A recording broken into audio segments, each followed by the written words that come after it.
Hello there, Kieran Stack here again, taking you on another installment of the Service Advisor 101 guide. So, this is a blueprint to becoming a high performing service advisor. This is a 26th installment of this book.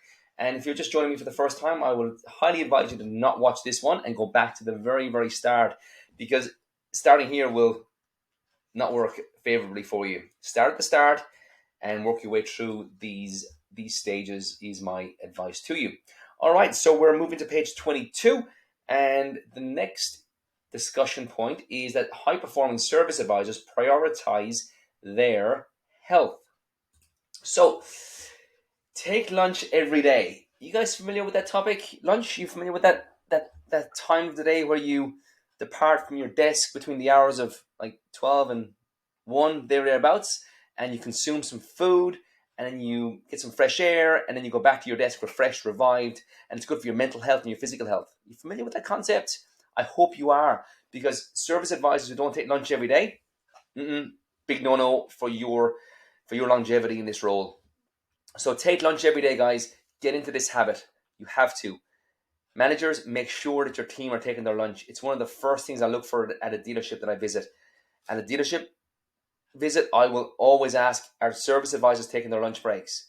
And some managers go, absolutely, religiously. I make sure they take them. And other managers go, well, not really. Sometimes, they just have lunch at their desks. Big no-no for me. Big no-no for me. Get into the habit. You have to. Pre-pack your lunch and save yourself unnecessary calories and wasting money. High performers drink water as opposed to drowning in coffee. They have a workout routine, be it in the gym, running, walking, or on a sports team. I was a service advisor in 2016. I was 20 kilos heavier than I am today, and I'm not proud of that. People don't tell you that you're getting fat, by the way. Okay, they don't tell you you're getting fat, and it's likely you don't even notice the extra layers until it's too late. So, getting into good health habits is critical to your longevity, your energy, happiness, both inside and outside of work. Are there health improvements that you know you should be making that you're not? Now, what's this got to do with service advising, Kieran? Like, mind your own business. It's got nothing to do with you. Well, let me tell you that it does. And let me tell you that for your longevity and for you reaching your potential, looking after your health, your physical health, and your mind is absolutely critical to your success. The service advisor job, the role is quite a long day.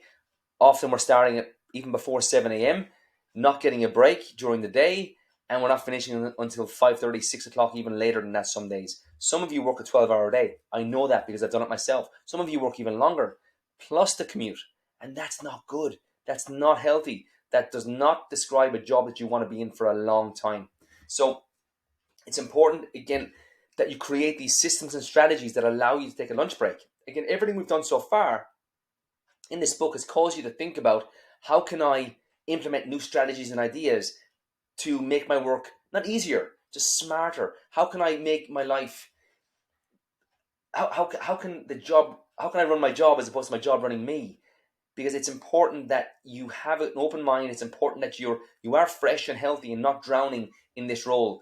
Again, as I said, this role will set you up for success in whatever you do next, be it leadership, management, at the OEM, whatever it is. This role as a service advisor is the most soft skills diverse role on the planet, and it will give you opportunities that you don't even realize. So it's important that you exercise. It's important that you look after your diet. It's important that you have systems and strategies and time in place for yourself.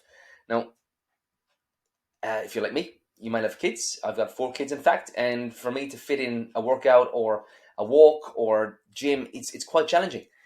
But I always try to do it, whether it's walking the dog or whether it's lifting some weights or whatever it is. It's important that you are doing these things for yourself, for your mental health and your physical health. Do not get into a rut.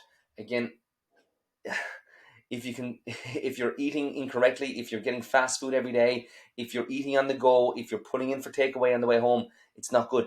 It's gonna compound. It's gonna get to your body. It's gonna get to your mind, and you will not have longevity in this role. I want everyone to enjoy what they do. I want everyone every service advisor out there to reach their potential. You know that I've been preaching about it for the last 7 modules or 7 elements. So it's important that you consider this. Getting into good health habits is critical to your longevity, energy, and happiness. both inside and outside work. Happy life. You know how it goes. Happy spouse, happy house. And it's important that you're optimizing the time that you have with your family. It's important that you're optimizing the time with yourself. It's important that you're optimizing that commute, which I spoke about in the last module, about putting information into your brain to make you more effective, make you more successful, allow you to learn more things for you to accelerate more in your career. Do not let the pounds add up. Do not let the pounds come on. Do not get into incorrect habits, guys, and do not map towards the people that are around you in terms of if they've got bad habits. Do not fall to them. Pack your lunch. Don't drown in coffee. Drink plenty of water. Stay hydrated. Take your lunch break. Have a fitness routine 2 or 3 times a week, 3 or 4 or 5 times a week if you have to. Go for a walk at your lunch break. Don't just sit there doom scrolling. Get out there. It's important. Managers, if you catch your team doing this, come on, call them out and tell them that there's opportunities for them to take a break, go for a walk, get some fresh air, and come back re-energized.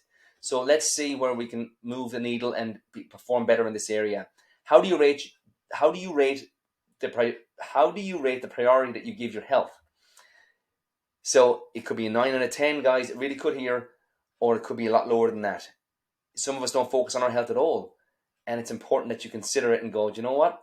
There is something I need to change here. Do you know what? I am going to bring my lunch. Do you know what? Maybe I am going to have that